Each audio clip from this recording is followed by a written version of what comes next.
Listen carefully, all old African politicians. I just watched millions of young Africans reject your entire political system, and from the failure of your compromised democracy rises a generation you cannot control. You believed your manipulated elections would fool us forever, your corruption would continue endlessly, your Western masters would protect you while we stayed obedient and silent.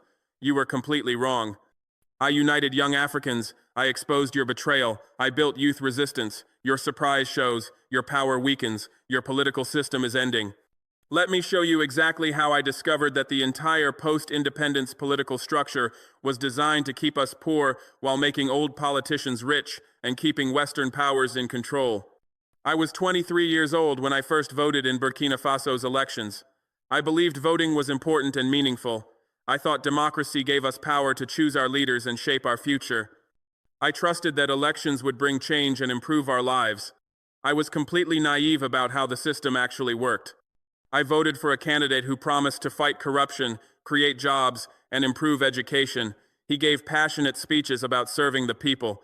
He claimed he would be different from previous leaders. He insisted that young people's concerns were his priority. I believed him because I wanted to believe that voting mattered.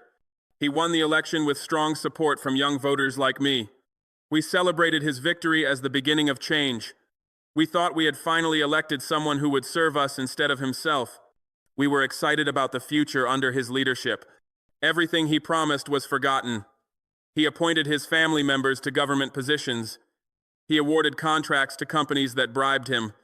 He bought luxury cars while schools lacked textbooks. He traveled abroad constantly while unemployment increased. He became exactly like every politician before him. I watched with growing anger and disillusionment. I had believed his promises. I had trusted that voting would create change. I had thought democracy gave us power. But nothing changed except which old man was stealing from us. The system stayed exactly the same regardless of who won elections. I started investigating how our political system actually worked. I talked to people inside government. I studied how decisions were made. I analyzed where money went.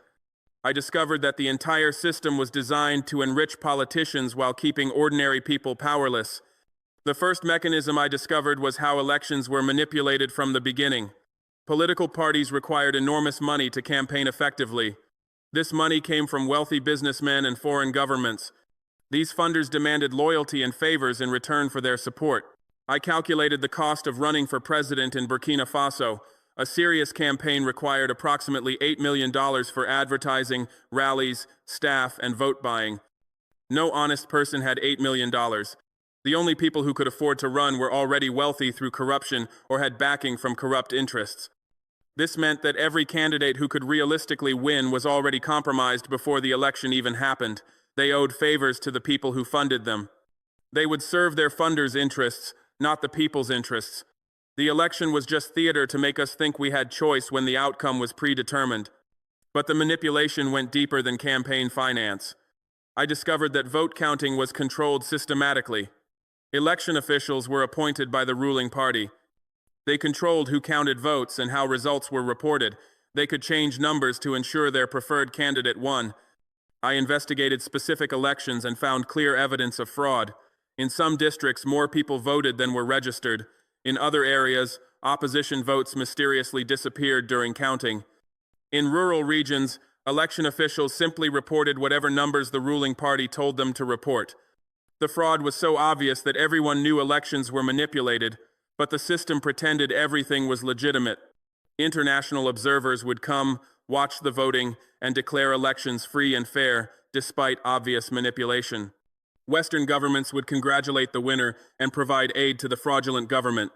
I realized that Western powers wanted manipulated elections because controlled elections kept their puppets in power. They didn't care about real democracy. They cared about maintaining leaders who served Western interests. Fraudulent elections that installed pro-Western politicians were praised. Honest elections that brought independent leaders were condemned as flawed. The entire democratic system was compromised from top to bottom. Elections were manipulated. Results were predetermined. Winners served foreign interests. The people had no real power despite the theater of voting. Democracy was a deception designed to make us accept our powerlessness. But election manipulation was just one mechanism keeping old political systems in place. I discovered that government itself was structured to prevent change and protect corruption. I studied how our parliament functioned and found it was designed for paralysis, not action. Laws required approval from multiple committees. Debates could be delayed indefinitely. Opposition parties could block reforms. The system had so many checks and obstacles that nothing could change quickly. This paralysis served the interests of people benefiting from the current system. Corrupt politicians wanted government to be slow and ineffective. They wanted reforms to be difficult and rare. They wanted the system to preserve itself rather than respond to people's demands.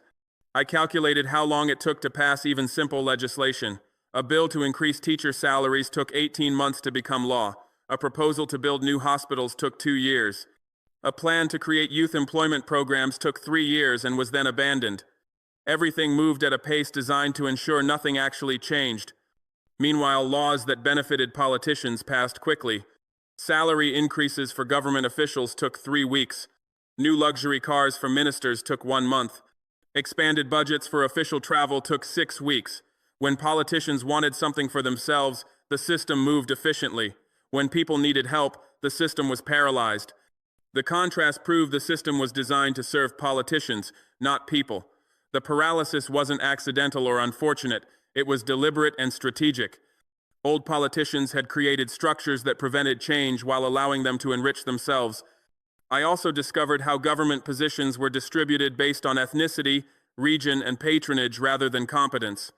Every president appointed ministers from his ethnic group. Every minister hired staff from his home region.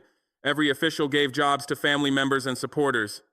This patronage system meant government was filled with incompetent people who got positions through connections rather than ability. They didn't know how to do their jobs. They didn't care about serving people. They were there to collect salaries and take what they could. I calculated the cost of this incompetence. Government ministries operated at maybe 30% efficiency. Projects took 3 times longer than necessary. Budgets were wasted on unnecessary expenses. Services were poor quality or non-existent. The incompetence cost us billions in wasted money and lost opportunities. But the incompetence served a purpose. Incompetent officials were easier to control. They depended on their patrons for positions they couldn't get through merit. They were loyal to the people who appointed them, not to the public they supposedly served. The incompetence was feature, not bug. The patronage system also prevented young people from entering government. All positions went to old politicians, relatives, and supporters. Young people with education and skills couldn't get jobs because they lacked connections. The system excluded youth deliberately to maintain old people's control. I experienced this exclusion personally. After university, I applied for government positions I was qualified for. I never received responses. I watched less educated people get hired because they were related to ministers. I understood that the system didn't want competent young people, it wanted loyal old people. This exclusion radicalized me and many young Africans. We were educated and capable. We wanted to serve our countries, but the system rejected us because we weren't part of old politicians' networks. We were locked out of government by corruption and patronage. Listen carefully, Ouattara and Biya, and all old African leaders. Remember when you believed young people would keep accepting exclusion? Remember when you assumed we'd stay patient while you stole? Remember when you thought your patronage systems would last forever? I changed every assumption. I organized excluded youth. I exposed your corruption. I built parallel power. Your exclusion backfired. Your corruption radicalized us. Your system is ending. But the most important discovery was understanding how old African politicians served Western interests instead of African interests. This was the fundamental betrayal that made their entire system illegitimate. I investigated how foreign aid and loans actually worked.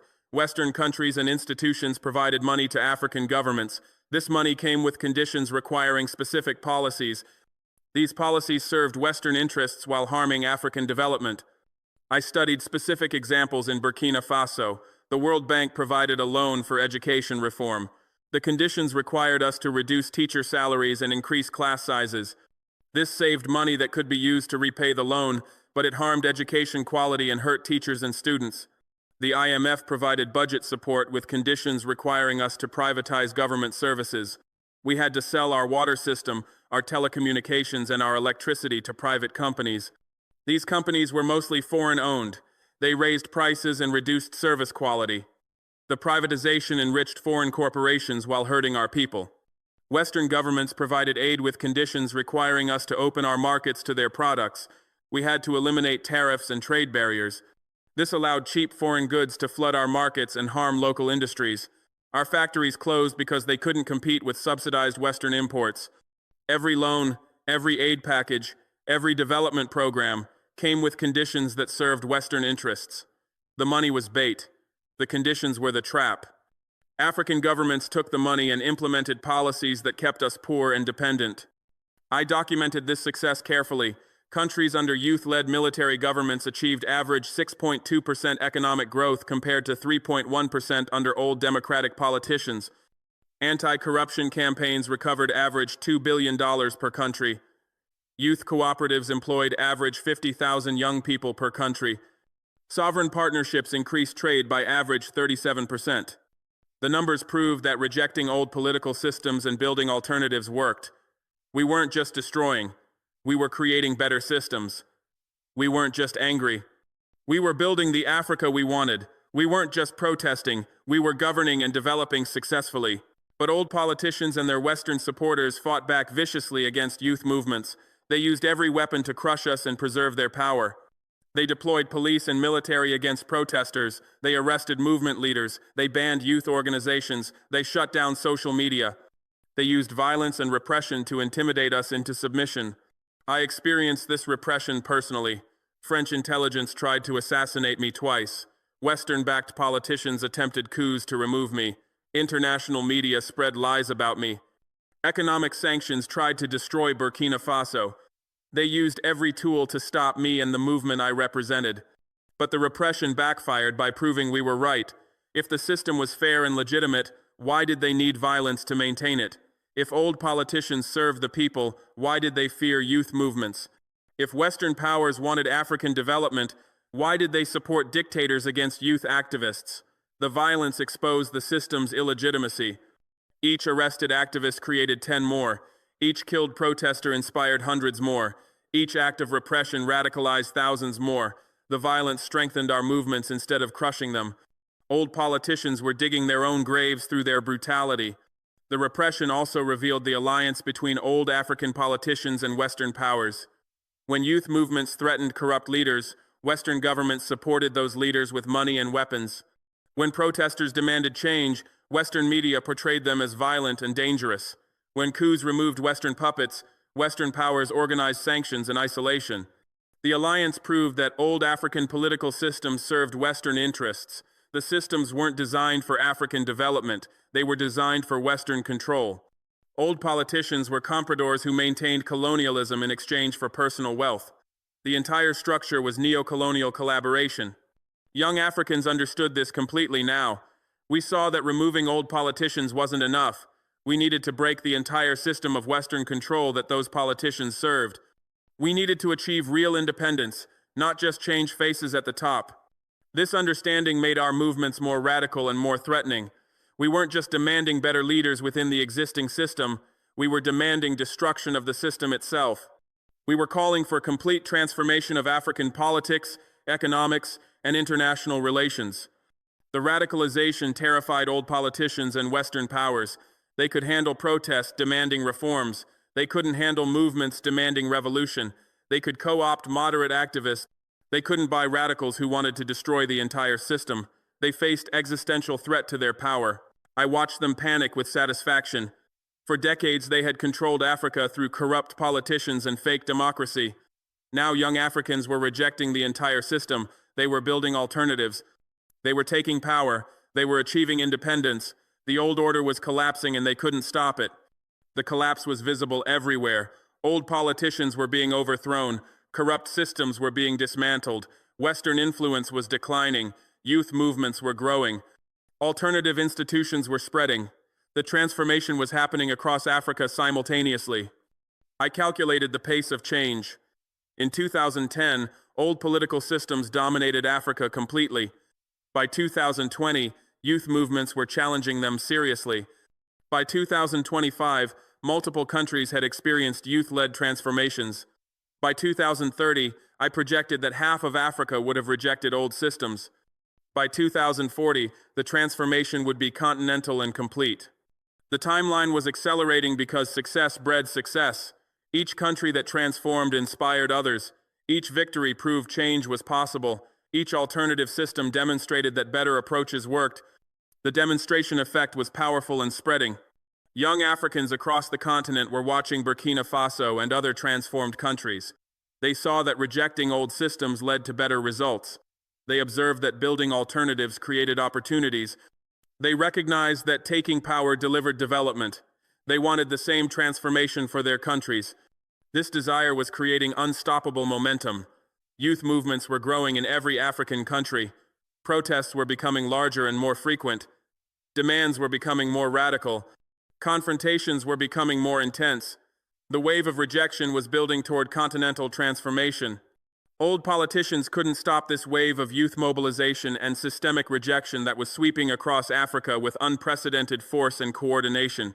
They were too old to understand the new technologies and communication methods that young people use to organize beyond their surveillance and control. They were too corrupt to claim moral authority or inspire genuine loyalty from populations who had watched them steal for decades. They were too compromised by their relationships with Western powers and multinational corporations to credibly claim they served African interests. They were too hated by populations who blamed them for poverty, unemployment, lack of opportunities, and the general deterioration of conditions despite decades of supposed independence and development. The combination of these factors meant they faced opposition they couldn't overcome through the traditional methods of co-optation, manipulation, and selective repression that had maintained their power for so long. They had lost legitimacy through decades of betrayal, where they promised development but delivered stagnation, where they claimed to serve the people but enriched themselves, where they spoke of African sovereignty but subordinated national interests to Western demands, where they celebrated independence but maintained neo-colonial relationships. The betrayal was comprehensive and undeniable. Every election brought promises of change that were immediately abandoned once power was secured. Every crisis brought rhetoric about sacrifice that applied only to ordinary people, while elites continued living in luxury. Every international negotiation brought claims of defending African interests that were contradicted by agreements that served Western corporations and governments. The accumulated betrayals destroyed whatever legitimacy these politicians might once have possessed. They had lost support through systematic theft that was visible to everyone despite efforts to hide it through complex financial arrangements and offshore accounts. The theft wasn't subtle or deniable, but blatant and massive. Politicians who entered office with modest means somehow accumulated vast fortunes. Government contracts went to companies owned by relatives and associates at inflated prices. Public resources disappeared into private accounts. Development funds intended for infrastructure and services were diverted to personal enrichment. The systematic nature of the theft meant it wasn't just individual corruption but organized looting that characterized entire political classes across multiple countries. Populations watching this theft while struggling with poverty, unemployment, and lack of basic services naturally withdrew their support from those robbing them. They had lost credibility through obvious lies that insulted the intelligence of populations who could see reality contradicting official claims. Politicians claimed economies were growing while people got poorer. They insisted development was progressing while infrastructure crumbled. They declared corruption was being fought while thieves operated openly. They promised youth opportunities while unemployment soared. They celebrated democratic progress while rigging elections. The lies were so transparent and contradicted by such obvious evidence that they destroyed any remaining credibility. When everything politicians said was demonstrably false, when their words bore no relationship to observable reality, populations stopped believing anything they claimed.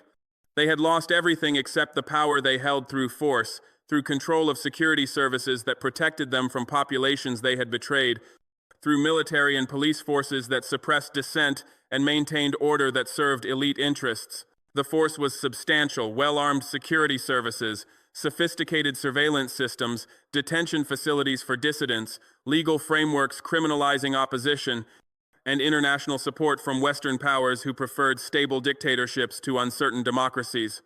This force allowed them to maintain power despite lacking legitimacy, support, or credibility, to continue ruling despite being hated, to preserve systems despite them being rejected by overwhelming majorities.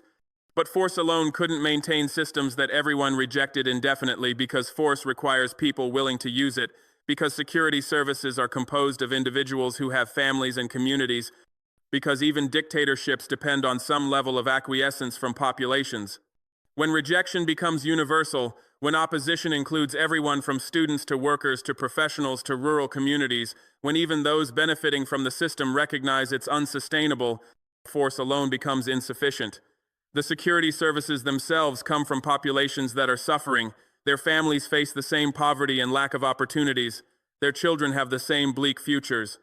At some point, asking them to shoot protesters becomes asking them to shoot their own communities, their own families, their own futures.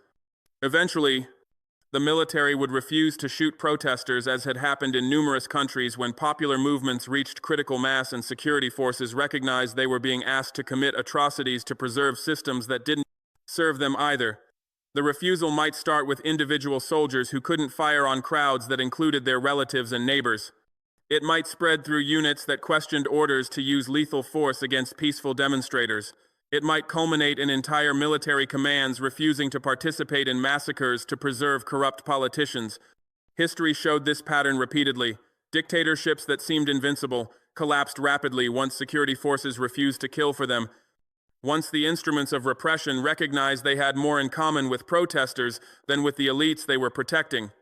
Eventually, the police would join movements instead of suppressing them, as had occurred in revolutionary moments when security personnel recognized that the movements represented their own interests and aspirations more than the government's paying their salaries.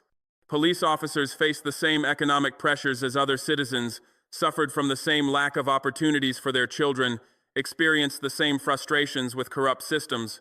When movements articulated visions that included them, when protesters appealed to their shared interests rather than treating them as enemies, when the choice became clear between preserving systems that exploited everyone, including security forces, versus supporting transformation that would benefit all, many police chose to join rather than suppress movements.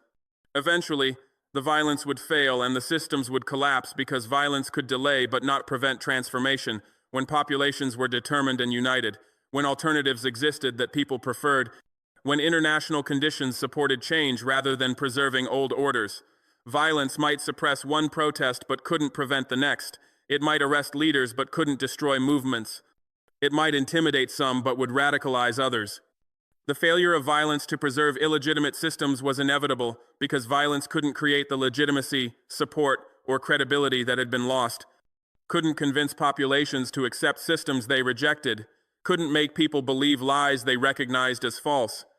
History proved that illegitimate systems always fell eventually through countless examples of dictatorships that seemed permanent until they collapsed suddenly, of corrupt regimes that appeared invincible until they disintegrated rapidly, of oppressive systems that looked eternal until they were swept away completely.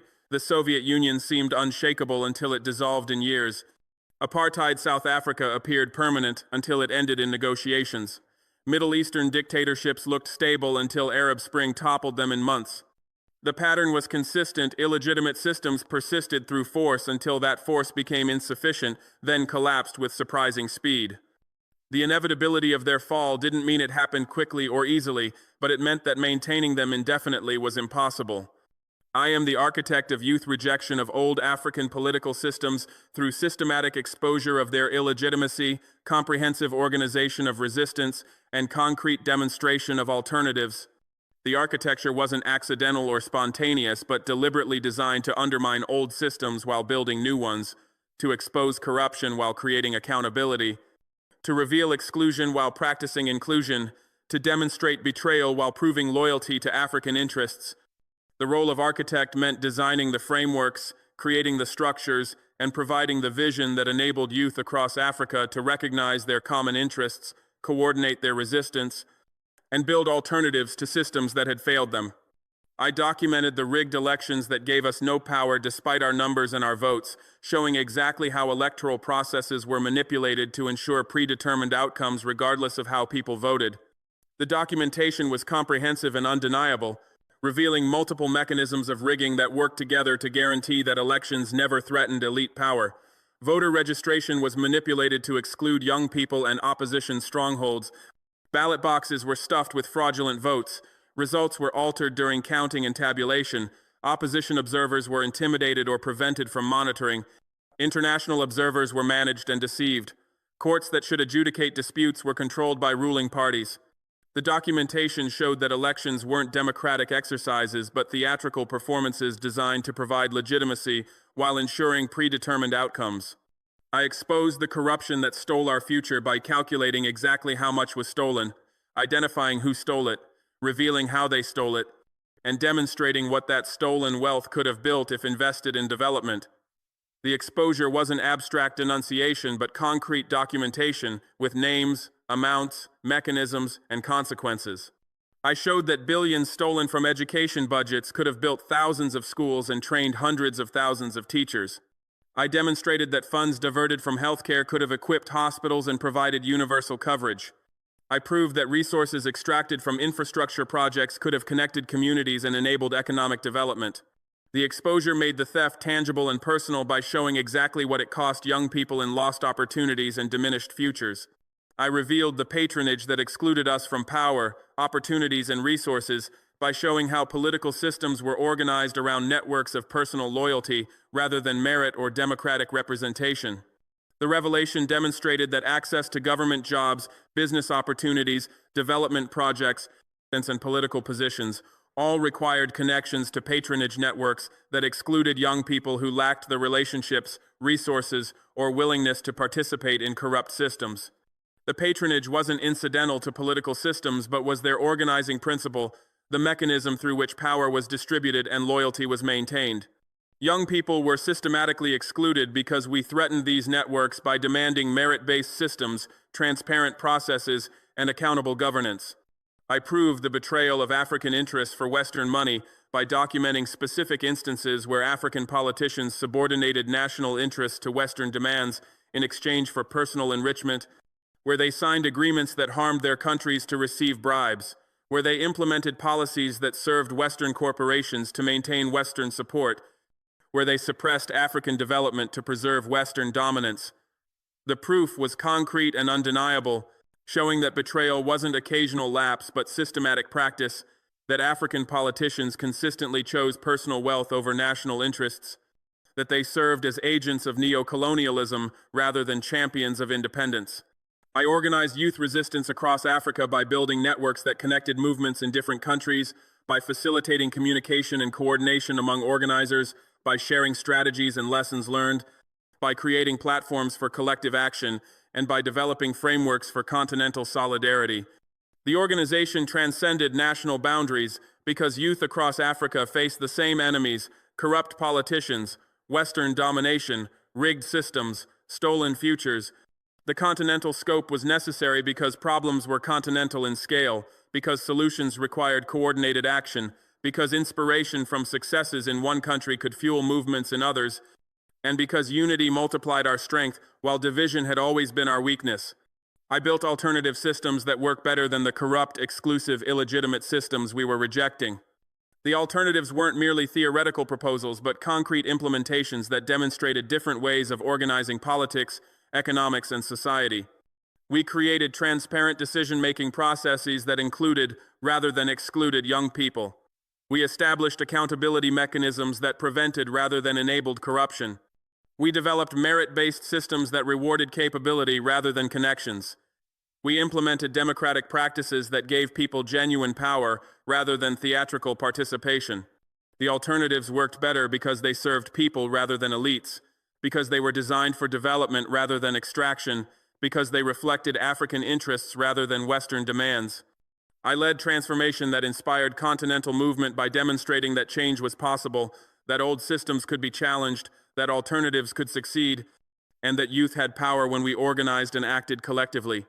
The leadership wasn't about personal authority, but about showing what was possible, about taking risks that others could follow, about implementing visions that others could adapt, about proving that transformation wasn't just necessary but achievable. The inspiration spread because success in one place gave others confidence to act, because visible alternatives made people question why they accepted old systems, because demonstrated possibility overcame learned helplessness that had kept people accepting unacceptable conditions. Your legacy is years of fake democracy, massive corruption, systematic exclusion, and betrayal of African development that characterized the rule of old politicians across the continent. The legacy of fake democracy is written in rigged elections that produced predetermined outcomes, in constitutional manipulations that removed term limits, in opposition suppression that eliminated competition, in media control that prevented criticism, and in judicial capture that blocked accountability. The legacy of massive corruption is written in billions stolen from public resources, in development projects that never materialized, in services that were never delivered, in infrastructure that was never built, and in opportunities that were never created because resources were diverted to private enrichment. The legacy of systematic exclusion is written in political systems that blocked youth participation, in patronage networks that required corrupt connections, in decision-making processes that ignored young voices, in resource allocation that neglected youth needs, and in governance structures that preserved gerontocratic control regardless of demographic realities. The legacy of betrayal of African development is written in policies that served Western interests, in agreements that facilitated resource extraction, in structural adjustments that dismantled development capacity, in debt arrangements that guaranteed continued subordination, and in political choices that prioritized personal enrichment over national progress. My legacy is youth awakening, system rejection, alternative building, and continental transformation that represents fundamental shift in African politics and consciousness. The legacy of youth awakening is written in millions of young people who now understand the systems oppressing them, who recognize the theft robbing them, who identify the betrayal subordinating them, and who possess the knowledge and consciousness necessary for effective resistance. The legacy of system rejection is written in movements demanding fundamental change, in protests challenging corrupt politicians, in organizing that builds power outside old structures, and in refusal to participate in systems designed to exploit us. The legacy of alternative building is written in new institutions we've created, in transparent processes we've implemented, in accountable structures we've established, in inclusive systems we've developed, and in successful models we've proven work better than what we're replacing. The legacy of continental transformation is written in coordinated movements across multiple countries, in shared strategies and mutual support, in continental consciousness that transcends national boundaries, in Pan-African solidarity that realizes the visions of liberation heroes, and in momentum toward genuine independence that encompasses all of Africa rather than isolated national gains. History will remember which generation served Africa's future, and the answer is written in outcomes that demonstrate the consequences of each generation's choices and actions. The answer is written in the $88 billion you stole yearly through corruption, embezzlement, and theft that deprive populations of resources needed for development. The answer is written in the $2,640 billion you took over 30 years of systematic looting that represented the accumulated theft of an entire generation of politicians who enriched themselves while keeping Africa poor. You enriched yourselves while keeping Africa poor by stealing resources that should have built infrastructure, that could have funded education, that would have created opportunities, and that might have enabled genuine development.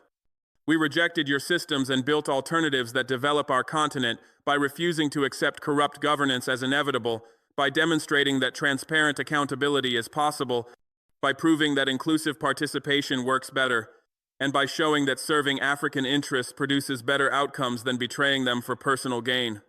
The lesson is eternal because it demonstrates fundamental truths about governance and development, that corruption prevents progress, that exclusion wastes human potential, that betrayal serves enemies rather than nations, and that systems designed to exploit cannot produce development.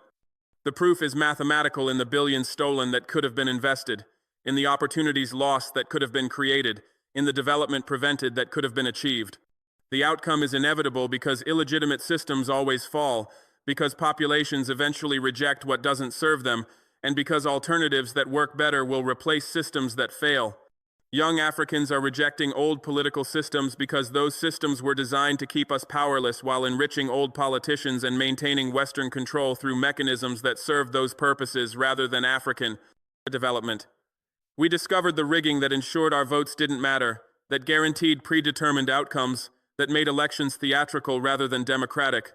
We uncovered the corruption that stole our futures by diverting resources from development to private enrichment, by preventing the investments that would have created opportunities, by ensuring that Africa remained poor while politicians became rich. We exposed the exclusion that kept us powerless by revealing patronage networks that required corrupt connections, by showing how systems were designed to prevent youth participation, by demonstrating that political structures preserve gerontocratic control regardless of demographic realities. We understood that the entire structure was illegitimate and needed to be destroyed, not reformed, because reform within illegitimate systems only legitimizes them, because incremental change preserves fundamental exploitation, because working within corrupt structures makes you complicit in corruption, and because systems designed for theft cannot be reformed into serving development. The understanding was revolutionary because it rejected the assumption that existing systems could be improved, because it recognized that fundamental transformation required destruction of old structures rather than their modification, because it identified the entire framework as the problem rather than specific policies or personnel within it. We are building alternatives based on real power, accountability, inclusion, and sovereignty that represent fundamentally different approaches to governance and development. Real power means populations actually controlling decisions rather than merely voting for representatives who ignore them, means communities directing resources rather than watching elites steal them, means people shaping their own futures rather than accepting what others impose. Accountability means leaders who steal face consequences rather than impunity, means transparent processes that prevent corruption rather than hiding it, means mechanisms that enforce responsibility rather than enabling theft. Inclusion means young people participating fully rather than being systematically excluded, means merit determining opportunities rather than connections, means everyone having voice rather than only elites being heard. Sovereignty means serving African interests rather than Western demands, means controlling our own resources rather than allowing their extraction, means determining our own policies rather than implementing structural adjustments, means building our own systems rather than adopting foreign models, and means pursuing our own development rather than accepting subordination. These principles aren't abstract ideals, but concrete foundations for systems we're actually building, for governance we're actually implementing, for alternatives we're actually proving work better than what we're replacing. We are taking control through whatever means necessary because old politicians won't voluntarily surrender power, because corrupt systems won't reform themselves, because Western powers won't stop supporting dictators who serve them, and because transformation requires confronting rather than accommodating those who benefit from current arrangements. The means include electoral participation where that's possible and effective, mass mobilization when that's necessary, civil disobedience when that's appropriate, and more confrontational methods when those are required. The necessity comes from recognition that power concedes nothing without demand, that those benefiting from exploitation won't end it voluntarily, and that liberation requires taking rather than requesting freedom. We are creating systems that serve African development instead of Western interests by designing governance around African needs rather than foreign demands, by organizing economies to develop Africa rather than extract for others, by structuring institutions to serve populations rather than elites, and by building alternatives that prove different approaches are possible and preferable. The creation is concrete rather than theoretical, implemented rather than merely proposed, proven rather than just promised. We're showing through actual practice that alternatives work, that different systems succeed, that African interests can be served, and that development is possible when systems are designed for it rather than against it. We are transforming the continent despite violent resistance from those who benefit from the old order, from corrupt politicians who are losing power, from Western governments who are losing control, from multinational corporations who are losing access, and from local elites who are losing privileges. The resistance is real and dangerous. Protesters are killed, organizers are arrested, movements are suppressed, alternatives are attacked. But the transformation continues because populations are determined, because alternatives are proven, because consciousness cannot be reversed, and because demographic and historical forces guarantee eventual victory, even if the path is difficult and costly. Your systems are collapsing under weight of their own contradictions, under pressure from populations who reject them, under competition from alternatives that work better, and under inevitability of change that demographics and history guarantee. The collapse is visible in governments that lack legitimacy, in elections that populations don't believe, in institutions that people don't trust, in processes that nobody respects, and in systems that only force maintains. Your power is ending as populations withdraw consent, as security forces question orders, as international support weakens, as alternatives emerge, and as time itself works against you. Your time is finished because you represent the past while we represent the future, because you embody what failed while we build what works, because you serve interests that are declining while we serve populations that are rising. We are the future, not through rhetoric, but through demographics, through consciousness, through organization, and through alternatives we're building. We are taking over not through asking permission, but through building power, through creating alternatives, through mobilizing populations, and through making old systems irrelevant. We are building the Africa you tried to prevent, the Africa of genuine independence and real development, the Africa that serves its own interests and controls its own destiny, the Africa that liberation heroes envisioned and that we're finally achieving. The rejection is total, because we reject not just specific politicians or particular policies, but entire systems and frameworks that have failed. The transformation is unstoppable because it's based on irreversible changes in consciousness, on proven alternatives, on demographic realities, and on historical inevitabilities. The victory is certain not through faith but through mathematics and demographics that guarantee outcomes regardless of resistance, making transformation inevitable rather than merely hopeful. Mathematics shows that corrupt systems cannot produce development because corruption diverts resources from productive investment to private enrichment, because it destroys trust necessary for economic cooperation, because it creates inefficiencies that prevent growth, and because it prioritizes extraction over creation. When billions are stolen annually from budgets intended for infrastructure, education, and healthcare, those stolen resources cannot simultaneously build the roads, schools, and hospitals that development requires. The mathematics is simple and inexorable. Resources diverted to corruption are resources unavailable for development, making sustained corruption and genuine development mathematically incompatible. Mathematics shows that extraction cannot create prosperity because extraction by definition removes wealth rather than creating it, because it depletes resources rather than developing them, because it transfers value rather than generating it, and because it serves external interests rather than internal development. When natural resources are extracted and exported as raw materials with minimal local processing, when profits from that extraction flow to foreign corporations and corrupt elites rather than being invested locally, when the wealth generated leaves the economy rather than circulating within it, prosperity cannot result regardless of how abundant the resources being extracted. The mathematical reality is that extraction impoverishes while development enriches, that taking wealth away cannot make populations wealthier, and that systems organized around extraction will produce poverty regardless of the abundance of resources being extracted. Mathematics shows that betrayal cannot serve interests because betrayal by definition prioritizes other interests over those being betrayed, because it subordinates rather than advances the interests it claims to serve, because it benefits others at the expense of those betrayed, and because serving contradictory interests simultaneously is mathematically impossible. When African politicians prioritize Western demands over African needs, when they implement policies that benefit foreign corporations at the expense of local populations, when they accept personal enrichment in exchange for national subordination, they cannot simultaneously be serving African interests.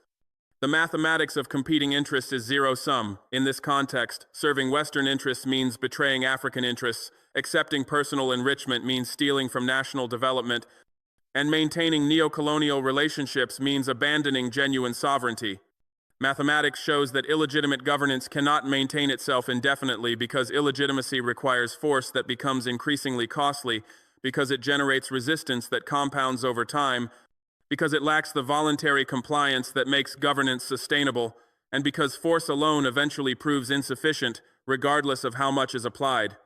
The mathematical progression is clear. Illegitimate systems require increasing force to maintain control. Increasing force generates increasing resistance. Increasing resistance requires even more force, and this escalating cycle eventually reaches limits where force becomes insufficient or those wielding it refuse to continue. History demonstrates this mathematical inevitability repeatedly through illegitimate systems that seemed permanent until they suddenly collapsed when force could no longer maintain them. Demographics show that youth populations are overwhelming across Africa, where over 60% of the population is under 25 years old, where birth rates ensure continued youth majorities for decades, where generational cohorts of young people dwarf the aging politicians clinging to power, and where sheer numbers guarantee that youth interests will eventually prevail through demographic weight alone. The overwhelming youth populations mean that systems serving old politicians at youth expense are mathematically unsustainable because they exploit the majority for the benefit of a shrinking minority, because they deny opportunities to those who will constitute the workforce and society, and because they create conditions that the vast majority reject. Demographics guarantee that youth perspectives, interests, and demands will eventually dominate simply through numerical superiority that no amount of political manipulation can permanently overcome. Demographics show that generational change is inevitable because old politicians will die regardless of how tightly they cling to power, because biological reality imposes limits that political power cannot overcome, because time itself works against those whose time has passed, and because replacement of one generation by another is the most certain prediction demographics allows. The inevitability isn't merely that specific individuals will be replaced, but that entire generations with their worldviews, their interests, their relationships, and their systems will give way to new generations with fundamentally different perspectives, priorities, and approaches. This generational change cannot be prevented through constitutional manipulations, through violent suppression, or through any political mechanism because it operates at the level of biological and demographic realities that transcend politics. Demographics show that old politicians will be replaced regardless of their resistance because they cannot stop aging, because they cannot prevent young people from eventually becoming the majority of adults, because they cannot maintain power indefinitely against overwhelming numerical disadvantage, and because demographic realities eventually overwhelm political arrangements designed to preserve gerontocratic control. The resistance of old politicians makes transition more violent and costly, but cannot prevent the transition itself. They can manipulate constitutions to remove term limits, but cannot remove mortality. They can rig elections to maintain power, but cannot rig demographics. They can suppress youth movements, but cannot suppress the passage of time that continuously creates new cohorts of young people while depleting their own generation. Demographics show that future belongs to those who will live it, rather than those whose time has passed, because those who will experience consequences of today's decisions have greater stake in making good decisions, because those who will build tomorrow have greater interest in creating sustainable systems, because those who will inherit conditions have greater motivation to improve them, and because biological reality ensures that young people will outlive old politicians regardless of current power distributions. The future belonging to youth isn't ideological claim but demographic certainty. We will be here when old politicians are gone. We will live with consequences of decisions being made now. We will either enjoy or suffer the conditions being created, and we therefore have both greater stake and greater right to determine what those conditions will be. Young Africa is rising through awakening consciousness that recognizes exploitation, understands mechanisms of oppression, identifies enemies of development, and possesses knowledge necessary for effective resistance. The awakening isn't gradual enlightenment but rapid transformation as information spreads, as education reveals truth, as exposure demonstrates theft, and as consciousness shifts from accepting conditions as natural to recognizing them as imposed and changeable. Young people across Africa are simultaneously discovering that poverty isn't inevitable but created, that underdevelopment isn't natural but engineered, that subordination isn't necessary but chosen by those who benefit, and that alternatives exist that work better than current systems. Young Africa is rising through organized resistance that coordinates across borders, that learns from each movement's experiences, that shares strategies and tactics, that builds continental solidarity, and that creates power through unity that isolated national movements could never achieve. The organization transcends the fragmentation that has always weakened African resistance, building networks that connect movements in different countries, creating platforms for coordination and mutual support, developing shared analysis and common strategies, and forging continental consciousness that recognizes common enemies and common interests across artificial colonial borders. Young Africa is rising through built alternatives that demonstrate different possibilities, that prove other systems work better, that show transformation is achievable, and that provide concrete models others can adapt and implement. The alternatives aren't merely theoretical proposals, but actual implementations, transparent governance systems that prevent corruption, inclusive decision-making processes that empower youth, accountable structures that enforce responsibility, merit-based opportunities that reward capability, and development-oriented policies that serve populations rather than elites. These working alternatives are more powerful than any rhetoric because they prove through practice that different approaches succeed, that current systems aren't inevitable, and that better options exist. Young Africa is rising through claimed power that doesn't wait for permission, that doesn't request what should be rights, that doesn't accept subordination as natural, and that takes rather than begs for what belongs to youth by demographic right and historical necessity.